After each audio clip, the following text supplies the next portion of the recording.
Delegate Joshua Nelson, JOSHUANELSON.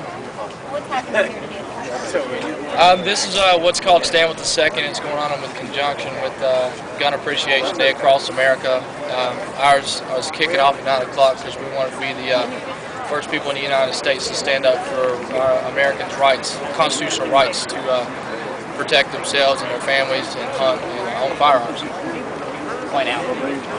Well, it's obviously it's a crucial time in America to where people are afraid that their rights are going to be infringed upon. Unfortunately, when a terrible tragedy that we've seen happen a couple of times last year happens, a lot of times innocent people's rights get affected. And I fully support us looking into ways to curb gun violence, but taking rights away from law-abiding citizens, hard-working people, is not right, in my opinion. How do you guys the most on the President's speech? Well, one of the things in particular that I didn't like one of the executive orders is the fact that when you go to the doctor, that I'm afraid that can get taken too far as reporting private information. I'm afraid that it keep some people from going to the doctor. But at the same time, we got to do things to make sure that Americans are safe. But as far as creating registries and things of that sort, we're not for that. What's your message to the government? Well, the message to the government is simple, and we've heard this term getting floated around a lot, that everything should be on the table. And I agree that there are some things that should be on the table. Down in West Virginia, when it comes to gun rights, the only thing that's on our tables is dinner. And we do not feel that our gun rights should be infringed upon because of the actions of evil people.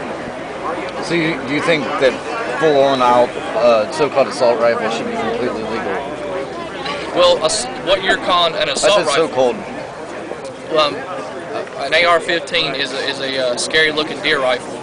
It is not fully automatic like most of the media is trying to portray. You pull the trigger one time, one round comes out. The same as my deer rifle that my great-grandfather had that I hunt with every single year. There's not much difference between a brown, regular deer rifle with a scope on it than some of the rifles that are being called assault rifles. An assault rifle is something that's used in the military that has a capability of firing more than one round. But what we feel that some of the media has tried to do is try to change the rhetoric to something that it is not, to people who may not be as knowledgeable about firearms. What do you think about the magazine limit? Do you think limiting it to 10 is really going to solve it? No, it won't solve anything. Here's why. There's a lot of people that spent time in the military in our country that can drop a magazine out, pop another one back in, and go back at it so quick. So you're really not affecting much. It may make people feel good, but it's not going to solve any gun problem. What about eliminating loopholes and gun shows and things of that nature? Sure, that's been discussed a lot. The concern that I have with that, let's say that I want to pass my firearms off to my son, which he grew up with, that are basically his guns.